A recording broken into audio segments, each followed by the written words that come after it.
बिस्मिल्लाहिर्रहमानिर्रहीम। अस्सलाम वालेकुम डियर स्टूडेंट्स।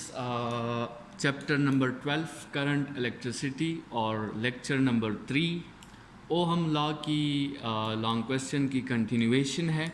और आज हमने जिस तरह कल के लेक्चर को हमने एंड किया था इस बात पे कि रेजिस्टेंस जो है वो मटेरियल प्रॉपर्टीज़ पे भी डिपेंड करता है और रेजिस्टेंस आपके साथ टेम्परेचर पे भी डिपेंड करता है।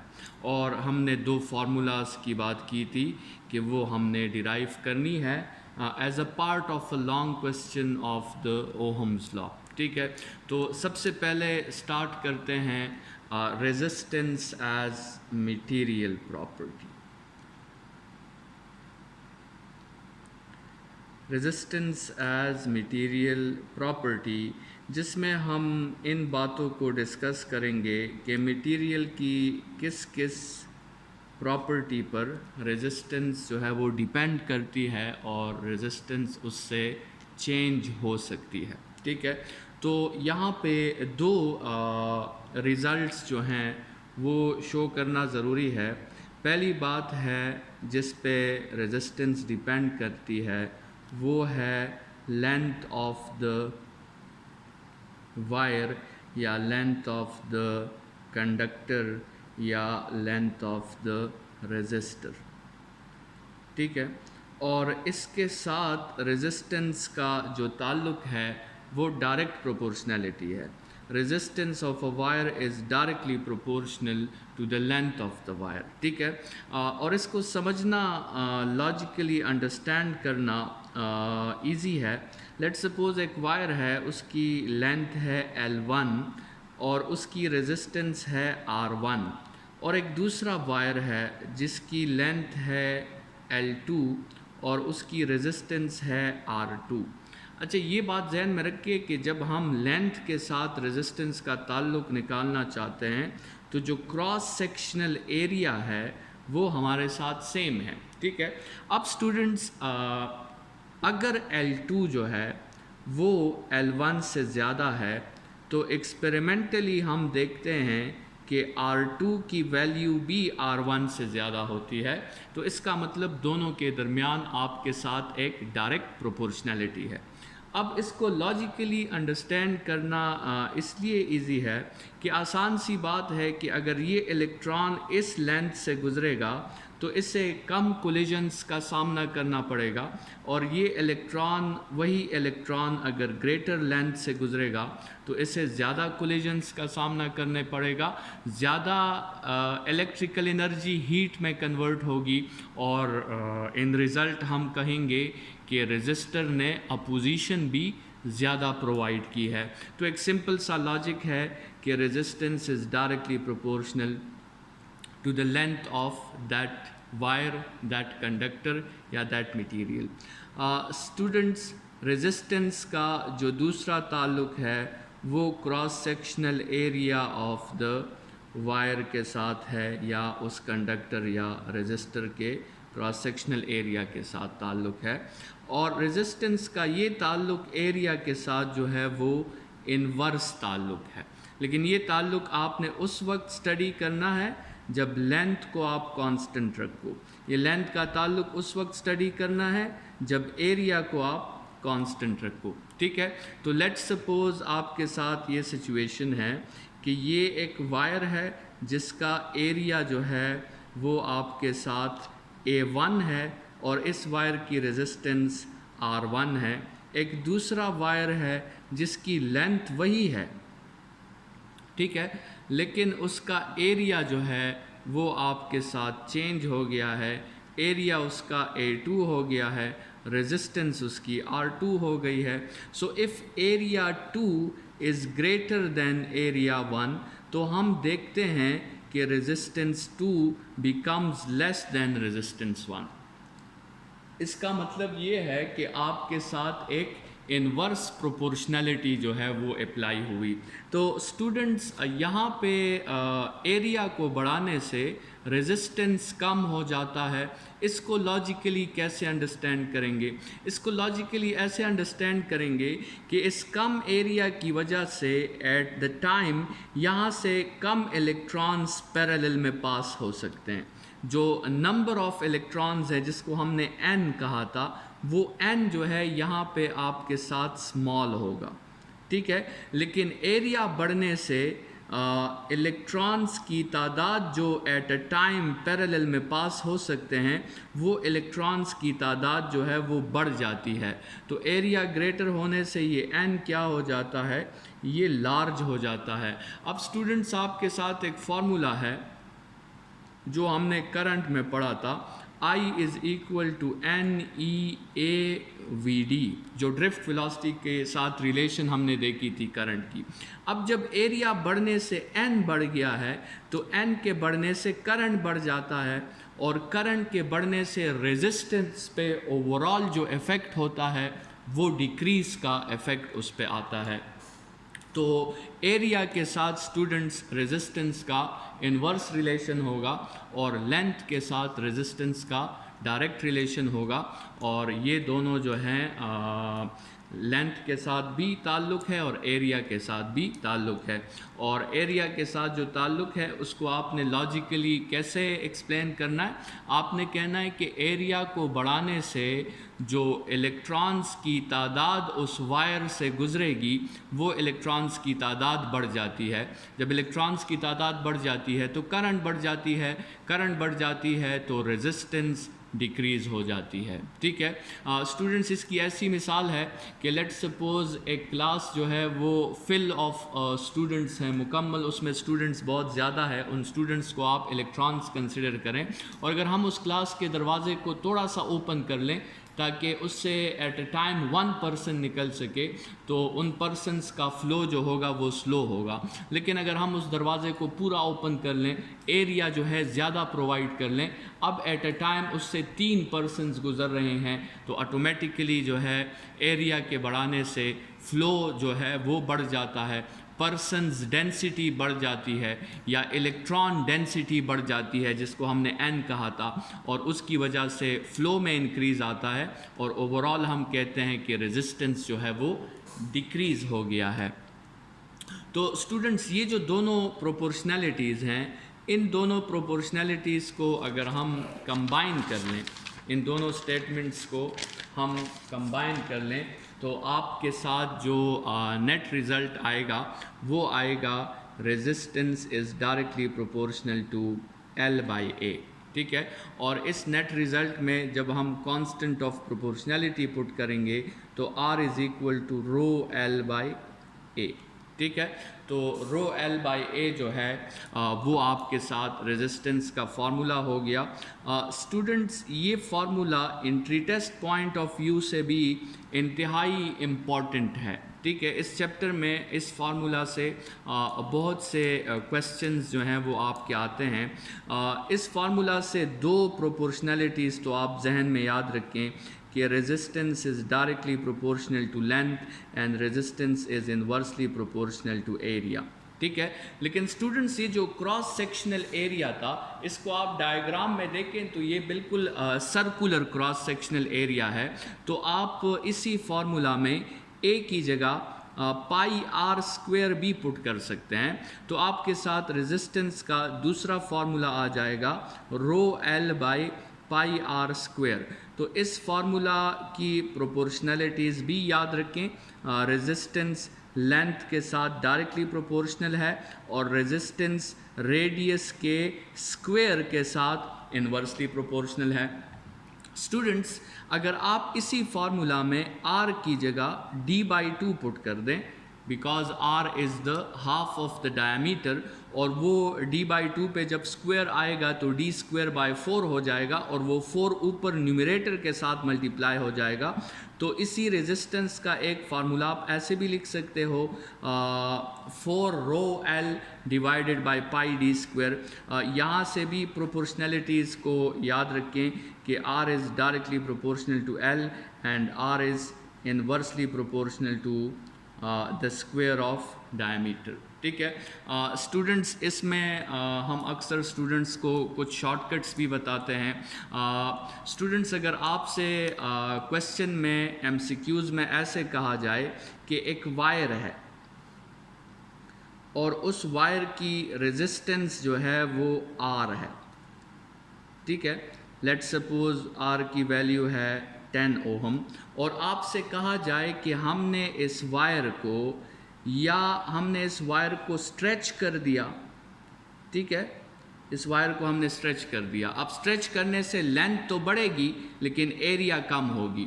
और या आपसे कहा जाए कि हमने इस वायर को कंप्रेस कर दिया, ठीक है, हमने इस वायर को स्ट्रेच कर दिया या इसको हमने कंप्रेस कर दिया, और आपसे कहा जाए कि इस वायर की लेंथ L थी और इस न्यू वायर की लेंथ जो है वो 2L हो गई है, या इस न्यू वायर की लेंथ जो है वो L/3 हो गई है। फॉर एग्जांपल, स्ट्रेचिंग के केस में लेंथ बढ़ जाएगी और कंप्रेशन के केस में लेंथ कम हो जाएगी। तो अगर क्वेश्चन आपका ऐसा आ रहा है कि हमने एक वायर को स्ट्रेच किया या उसको कंप्रेस किया और उसकी फाइनल लेंथ ये हो गई है, और उसमें आपने फिर जो न्यू रेजिस्टेंस फाइंड करनी है उसका फार्मूला होगा n²r, और n वो फैक्टर होगा जिससे आपने लेंथ को इंक्रीज किया है। ये पहला शॉर्टकट है। स्टूडेंट्स, दूसरा शॉर्टकट जो है वो ये है कि अगर आपको लेंथ की बारे में ना बताया जाए, आपको रेडियस के बारे में बताया जाए कि न्यू रेडियस जो है वो n टाइम्स ओल्ड रेडियस हो गई है, या आपको डायमीटर के बारे में बताया जाए कि न्यू डायमीटर जो है वो n टाइम्स ओल्ड डायमीटर हो गया है, तो उस वक्त फिर स्टूडेंट्स आपका शॉर्टकट होगा r' = n⁴r।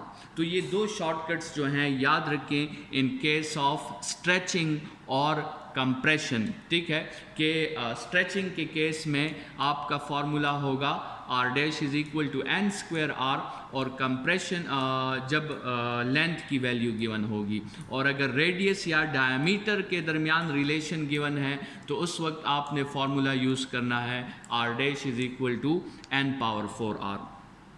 स्टूडेंट्स, इन प्रोपोर्शनैलिटीज़ में हम इस रेजिस्टिविटी जो है इसका जिक्र नहीं कर रही। तो ये इसलिए नहीं कर रहे क्योंकि असल में इस इक्वेशन में, इस फार्मूला में, ये रेजिस्टिविटी रो जो है ये असल में कांस्टेंट ऑफ प्रोपोर्शनैलिटी है, और इस कांस्टेंट ऑफ प्रोपोर्शनैलिटी को हम नाम देते हैं रेजिस्टिविटी, या इसको नाम दिया जाता है स्पेसिफिक रेजिस्टेंस, ठीक है। तो अब ज़रा रेजिस्टिविटी को डिफ़ाइन करते हैं और इसका SI यूनिट क्या है उस पर बात करते हैं। तो रेजिस्टिविटी या specific resistance,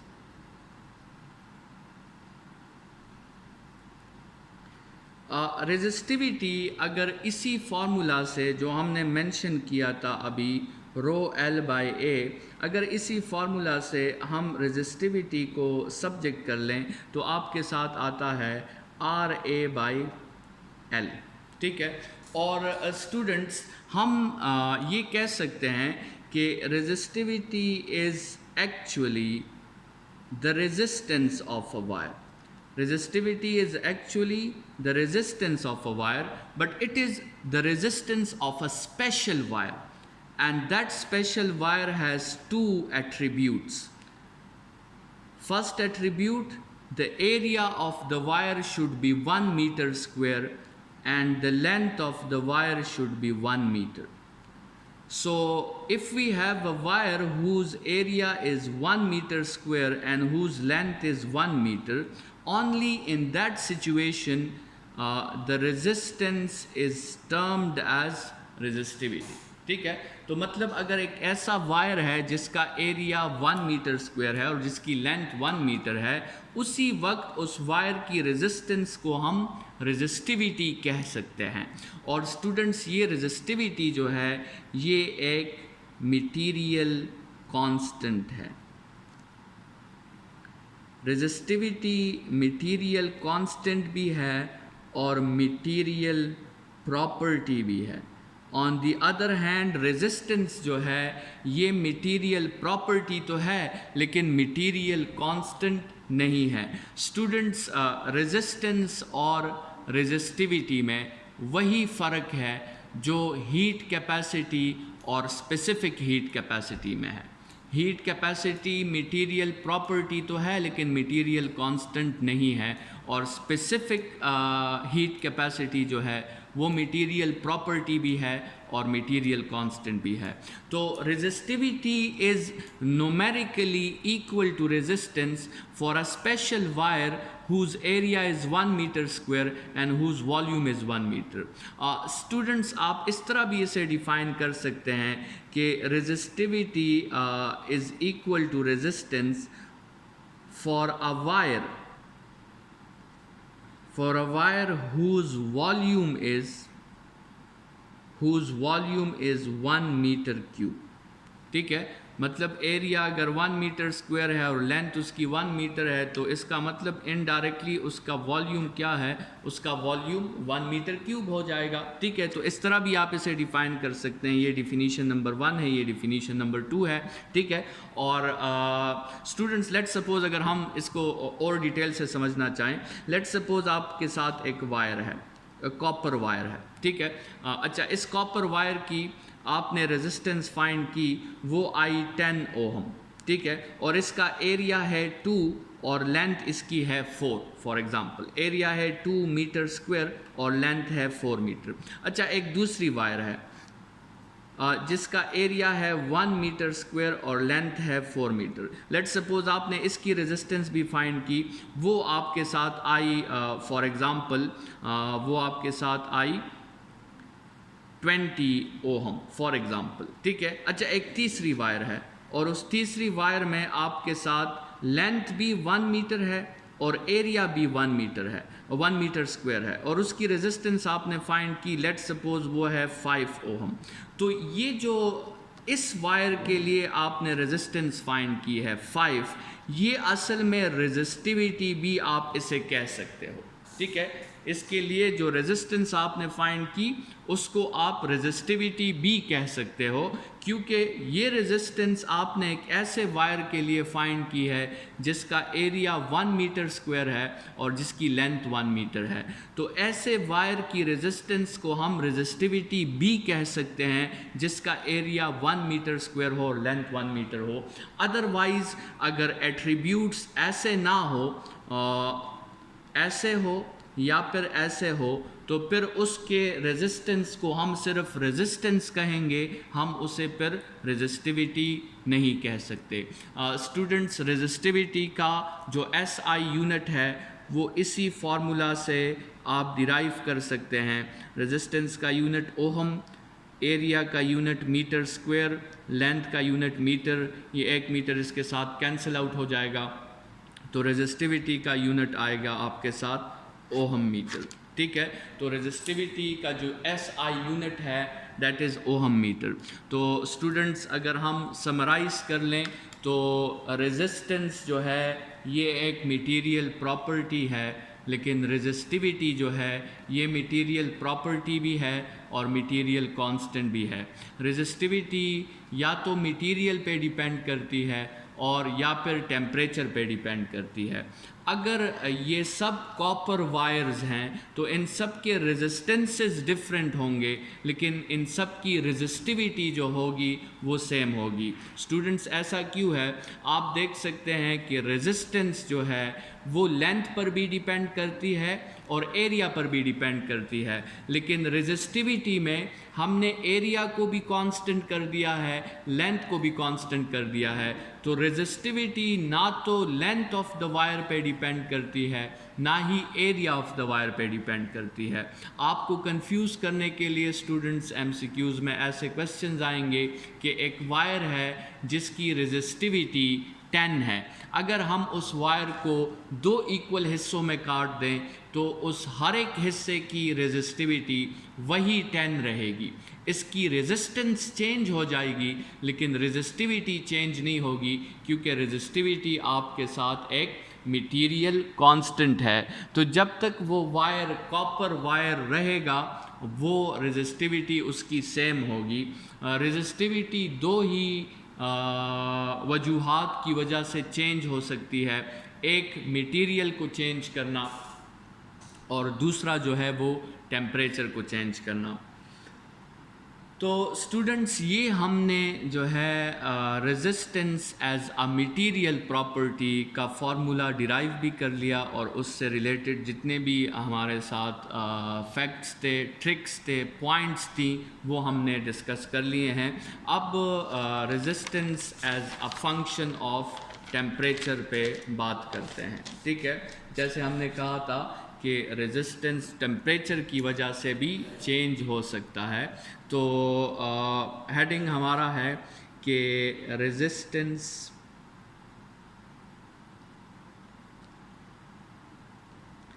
depends on temperature, depends on temperature. तो स्टूडेंट्स अगर ये आपके साथ एक वायर है और इस वायर का इनिशियल टेम्परेचर T1 है और उस टेम्परेचर पे उसकी रेजिस्टेंस जो है वो R1 है, और हम क्या करें, हम इस वायर के रेजिस्टेंस को चेंज कर दें, T2 कर दें, तो इसकी टेम्परेचर को चेंज कर दें तो इसकी रेजिस्टेंस भी चेंज हो जाती है। ठीक है, रेजिस्टेंस भी चेंज हो जाती है। तो जब हमने कॉज में क्या क्रिएट किया, चेंज इन टेम्परेचर क्रिएट किया, तो उस चेंज इन टेम्परेचर ने क्या क्रिएट कर दिया, उस चेंज इन टेम्परेचर ने चेंज इन रेजिस्टेंस को क्रिएट कर दिया। ठीक है, तो ये हम कहते हैं कि टेम्परेचर को चेंज करने से रेजिस्टेंस जो है वो आपकी चेंज हो जाती है। तो इस टॉपिक में स्टूडेंट्स दो एक्सपेरिमेंटल रिजल्ट्स हैं। एक्सपेरिमेंटल रिजल्ट नंबर 1 ये है कि द चेंज इन टेम्परेचर जो है, चेंज इन रेजिस्टेंस जो आएगी वो डायरेक्टली प्रोपोर्शनल होगी चेंज इन टेम्परेचर को। ठीक है, जितना आप टेम्परेचर को ज़्यादा चेंज करोगे उतनी आपके साथ रेजिस्टेंस जो है वो भी ज़्यादा चेंज होगी। तो change in resistance is directly proportional to change in temperature. ये पहला एक्सपेरिमेंटल रिज़ल्ट है जो हमने ऑब्ज़र्व किया है किसी भी वायर की टेम्परेचर को चेंज करके। जो हमने ऑब्जर्वेशन की है वो ये है कि चेंज इन रेजिस्टेंस जो आता है वो चेंज इन टेम्परेचर के साथ प्रोपोर्शनैलिटी में आता है। जितना आप चेंज इन टेम्परेचर ज़्यादा प्रोड्यूस करोगे उतनी आपके साथ चेंज इन रेजिस्टेंस भी ज़्यादा प्रोड्यूस होगी। ये इफ़ेक्ट तो बहुत लॉजिकल है, अंडरस्टैंडेबल है, लेकिन एक दूसरा एक्सपेरिमेंटल रिजल्ट भी है और वो है कि change in resistance is directly proportional to initial resistance. Initial resistance, initial resistance को हम RI कह सकते हैं या फिर इसको हम R0 कहेंगे। ठीक है, इनिशियल रेजिस्टेंस को। अब ये जो स्टूडेंट्स ताल्लुक है ये थोड़ा सा अनलॉजिकल सा ताल्लुक है।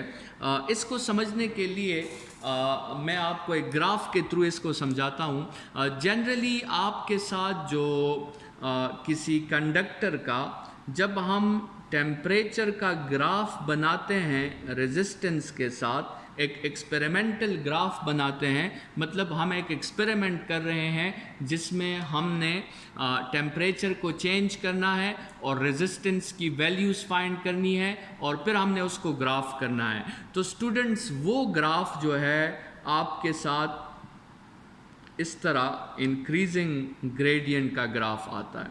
ठीक है, ये एक एक्सपेरिमेंटल ग्राफ है जो हमने ड्रॉ किया है रेजिस्टेंस वर्सेस टेम्परेचर के लिए। अब स्टूडेंट्स आप इसमें लेट सपोज ये एक वैल्यू है R की। ठीक है, आप यहाँ से ऑब्जर्वेशन स्टार्ट करते हैं। लेट सपोज ये R की वैल्यू है फॉर एग्जांपल 3 ओम, ये असल में है आपका R0। ठीक है, 3 ओम, और एक दूसरी R की वैल्यू है लेट सपोज यहाँ पे जो कि 3 ओम से ज़्यादा है, लेट सपोज वो है 10 ओम।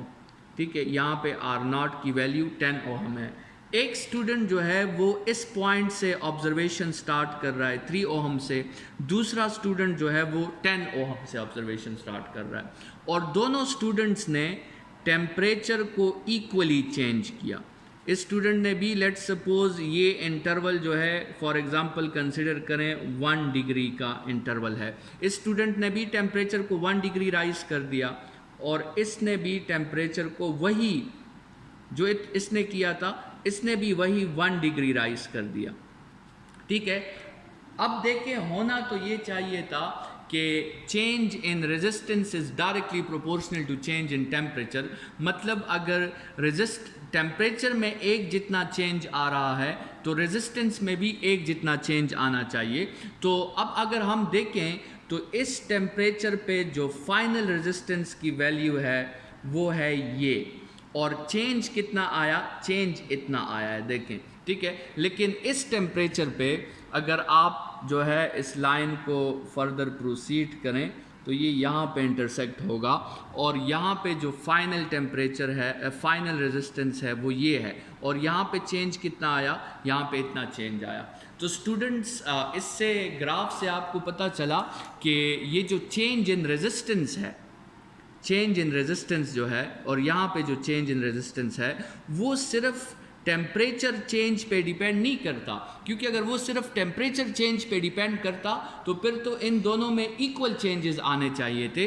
तो वो साथ में इस इनिशियल रेजिस्टेंस पर भी डिपेंड करता है। इनिशियल रेजिस्टेंस कम है तो चेंज इन रेजिस्टेंस भी कम है, इनिशियल रेजिस्टेंस ज़्यादा है तो चेंज इन रेजिस्टेंस भी ज़्यादा है। ठीक है, तो ये इस पॉइंट की एक एक्सपेरिमेंटल लॉजिकल एक्सप्लेनेशन है।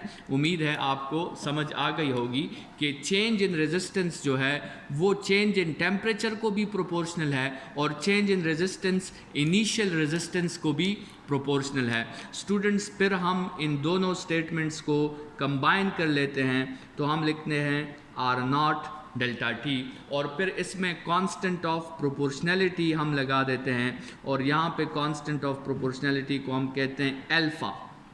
ठीक है, ये अल्फ़ा जो है ये आपके साथ कांस्टेंट ऑफ प्रोपोर्शनैलिटी है, और इस अल्फ़ा को हम नाम देते हैं temperature coefficient of resistance, temperature coefficient of resistance. ठीक है, अगर आपने इस अल्फ़ा को डिफ़ाइन करना है तो यहाँ से आप इसे डिफ़ाइन कर सकते हैं delta R divided by R0 delta T. और स्टूडेंट्स, आप अल्फ़ा को कैसे डिफ़ाइन करेंगे? Alpha is defined as the change in resistance per unit original resistance per unit change in temperature. Alpha is defined as the change in resistance per unit original resistance per unit change in temperature। इसका जो SI unit होगा वो ohm divided by ohm into kelvin होगा, और ohm ohm cancel हो जाएंगे, तो इसका यूनिट आपके साथ आएगा 1 बाई केल्विन भी आप यूज़ कर सकते हैं, और 1 बाई सेंटीग्रेड भी आप यूज़ कर सकते हैं। ठीक है, तो अल्फ़ा जो है ये एक मटेरियल प्रॉपर्टी है। ठीक है, एक मटेरियल कांस्टेंट है ये अल्फ़ा, और ये मटेरियल को चेंज करने से चेंज हो जाता है। स्टूडेंट्स, अल्फ़ा के बारे में अगर हम बात करें तो कुछ मटेरियल्स का अल्फ़ा जो है पॉजिटिव होता है, और कुछ मटेरियल्स का अल्फ़ा जो है वो नेगेटिव होता है। मतलब कुछ मटेरियल्स का temperature coefficient of resistance positive होगा, और कुछ मटेरियल्स का टेम्परेचर कोएफिशिएंट ऑफ रेजिस्टेंस जो है वो नेगेटिव होगा। स्टूडेंट्स, मेटल्स के लिए या फिर कंडक्टर्स के लिए ये अल्फ़ा जो होता है ये पॉजिटिव होता है, और इंसुलेटर्स के लिए या फिर सेमी कंडक्टर्स के लिए ये अल्फ़ा जो होता है ये नेगेटिव होता है। ठीक है, तो कंडक्टर्स के लिए पॉजिटिव और इंसुलेटर्स के लिए नेगेटिव। पॉजिटिव अल्फ़ा का क्या मतलब होगा? स्टूडेंट्स पॉजिटिव अल्फ़ा देखें, इस फार्मूला पे ज़रा गौर करें। इस फार्मूला को अगर आप देखें, delta R divided by R naught delta T, इससे कब पॉजिटिव रिजल्ट आएगा? इससे पॉजिटिव रिजल्ट तब आएगा कि जब टेम्परेचर इंक्रीज़ हो तो साथ में रेजिस्टेंस भी इंक्रीज़ हो, या टेम्परेचर डिक्रीज़ हो तो साथ में रेजिस्टेंस भी डिक्रीज़ हो। मतलब अगर डेल्टा आर पॉजिटिव है तो डेल्टा टी भी पॉजिटिव होना चाहिए, ठीक है? तो प्लस डिवाइडेड बाय प्लस से प्लस आएगा। अगर डेल्टा आर नेगेटिव है तो डेल्टा टी भी नेगेटिव होना चाहिए, तो माइनस डिवाइडेड बाय माइनस से भी प्लस आएगा। तो पॉजिटिव अल्फ़ा से हमने ये समझना है कि टेम्परेचर इंक्रीज़ होगा तो रेजिस्टेंस भी इंक्रीज़ होगी, टेम्परेचर डिक्रीज़ होगा तो रेजिस्टेंस भी डिक्रीज़ होगी। और ये किस केस में होता है? ये कंडक्टर के केस में होता है। स्टूडेंट्स, इसको लॉजिकली कंडक्टर के केस में हमने कैसे एक्सप्लेन करना है? अगर ये कंडक्टर है और आप इसके टेम्परेचर को इंक्रीज़ करते हैं, तो इसके टेम्परेचर को जब आप इंक्रीज़ करते हैं तो इनके जो एटम्स होते हैं उनकी वाइब्रेशंस मोर विग्रस हो जाती है, उन एटम्स की वाइब्रेशंस और भी ज़्यादा हो जाती हैं, और तब वो इलेक्ट्रॉन के साथ और भी ज़्यादा कोलिजन्स करते हैं। तो टेम्परेचर बढ़ने से एटम्स की वाइब्रेशंस बढ़ती है, वाइब्रेशंस बढ़ने से इलेक्ट्रॉन्स के साथ कोलिजन्स बढ़ते हैं, और कोलिजन्स बढ़ने से रेजिस्टेंस बढ़ता है। ये बात हो गई स्टूडेंट्स कंडक्टर्स की। अब आते हैं नेगेटिव अल्फ़ा की तरफ। नेगेटिव अल्फ़ा में इसी फार्मूला के लिहाज से अगर आप एक्सप्लेनेशन देना चाहो तो देखें, एक केस तो ये है कि डेल्टा आर पॉजिटिव हो और डेल्टा टी नेगेटिव हो। मतलब टेम्परेचर को अगर हम डिक्रीज़ करें तो रेजिस्टेंस इंक्रीज़ हो जाए, या फिर टेम्परेचर को इंक्रीज़ करें तो रेजिस्टेंस डिक्रीज़ हो जाए, तो हम उस मटेरियल को कहते हैं कि उसका अल्फ़ा क्या होता है? उसका अल्फ़ा नेगेटिव होता है। स्टूडेंट्स, ये सेमीकंडक्टर्स में ये बात थोड़ी सी अनलॉजिकल है कि टेम्परेचर को इंक्रीज़ करने से ये रेजिस्टेंस डिक्रीज़ कैसे हो जाती है? तो स्टूडेंट्स, इसका रीज़न ये है कि सेमीकंडक्टर अगर आपके साथ है, सेमीकंडक्टर को हम डिटेल में चैप्टर 17 में फिर पढ़ेंगे, लेकिन सेमीकंडक्टर एक ऐसा मटेरियल होता है जिसमें इतने फ्री इलेक्ट्रॉन्स नहीं होते, फ्री इलेक्ट्रॉन्स उसमें कम होते हैं एज़ कम्पेयर टू कंडक्टर। तो जब हम उस सेमीकंडक्टर के टेम्परेचर को बढ़ाते हैं तो इसमें कोई शक नहीं है कि कोलिजन्स जो हैं वो बढ़ जाते हैं, मतलब रेजिस्टेंस जो है वो बढ़ जाता है, इसमें कोई शक नहीं है। लेकिन जैसे ही आप टेम्परेचर बढ़ाते हैं तो वैलेंस शेल के इलेक्ट्रॉन्स फ्री होना शुरू हो जाते हैं, तो आपके साथ जो है फ्री इलेक्ट्रॉन्स की तादाद, जिसको हमने n कहा था, वो भी बढ़ना शुरू हो जाती है, और n बहुत ज़्यादा बढ़ता है एज़ कम्पेयर टू रेजिस्टेंस। और स्टूडेंट्स, हमने एक फार्मूला पढ़ा था NeAVD। तो जब टेम्परेचर को बढ़ाने से n बढ़ता है तो n को बढ़ने से करंट बढ़ती है, और करंट जब बढ़ती है तो रेजिस्टेंस पे ओवरऑल जो इफ़ेक्ट आता है वो डिक्रीज़ का इफ़ेक्ट आता है। तो सेमीकंडक्टर्स के लिए जिनका अल्फ़ा नेगेटिव होगा, स्टूडेंट्स याद रखें कि उनके लिए जब टेम्परेचर इंक्रीज़ होगा तो रेजिस्टेंस जो है वो डिक्रीज़ होगी। स्टूडेंट्स, अगर आपको याद हो, हमने डायोड, एक सेमीकंडक्टर है, उसका ग्राफ बनाया था, और वो डायोड का ग्राफ अगर आपको याद हो वो करंट की तरफ बेंड हो गया था, ठीक है? तो जो ग्राफ करंट की तरफ हाँ बिल्कुल, करंट की तरफ जो है वो बेंड हो गया था।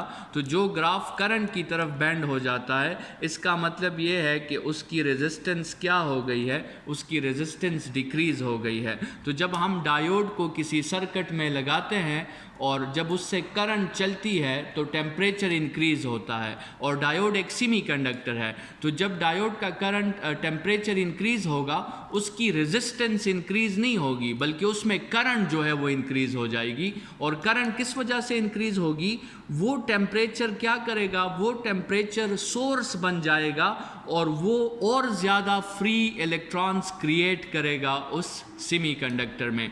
तो ये रीज़न है सेमीकंडक्टर में टेम्परेचर को बढ़ाने से रेजिस्टेंस बढ़ती नहीं है, कम हो जाती है। इस लेक्चर के लिए स्टूडेंट्स इतना ही। नेक्स्ट लेक्चर में दोबारा मुलाकात होगी। अपना ख्याल रखिएगा। Thank you students.